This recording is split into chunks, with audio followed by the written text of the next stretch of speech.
Howdy again, food fans. It's me, the Futile Gourmet, once again back here in my kitchen. I'm sorry if I'm a little late, but I had to go to an important press conference. It was a press conference. It was a conference for my garlic press. Have you ever seen it? Ooh, it's wonderful. It's not important right now. Anyway, what is important is it's the Memorial Day weekend coming up. Yes, the day that we take to remember. Do you remember my garlic press? Look at it. It works. It's got a little... Okay, now let's get on to the important thing about this weekend. It's the first weekend where we go and do actual cookouts. And what do you need for cookouts?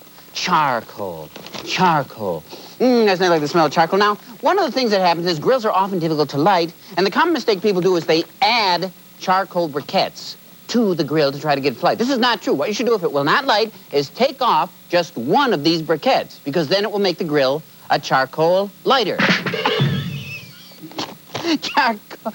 Okay, another thing, people ask me this question constantly. How do you keep a barbecue grill from smoking? Well, it's simple. When it wants a cigarette, give it candy instead. Of course, you could keep it busy, too, by giving it a little garlic press. Have you seen mine? It's kind of... Two for the price of one. Okay, now, let us continue here.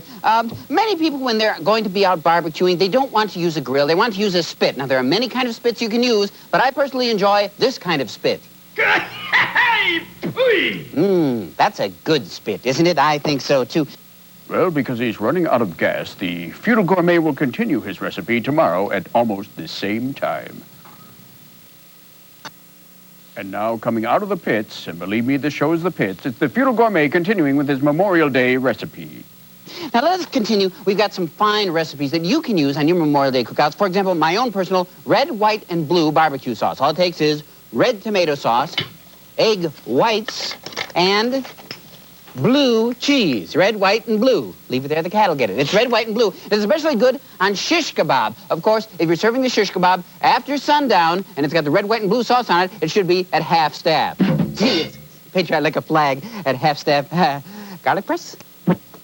I don't think so. Okay, now, gentlemen, start your blenders. Here is my premier recipe. Of course, the Indy 500 takes place on every Memorial Day weekend. It's the big car race, so I've got my Indy special because it gives you indigestion and also gives you gas.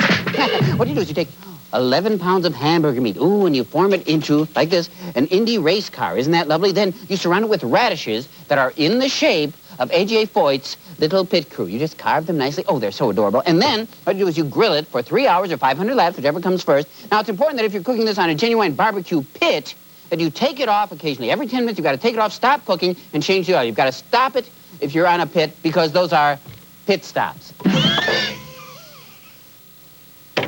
It is humorous, isn't it? Now, and once you're finished, you just serve the whole thing on a beautiful hubcap that's been slightly warmed, and it serves 8.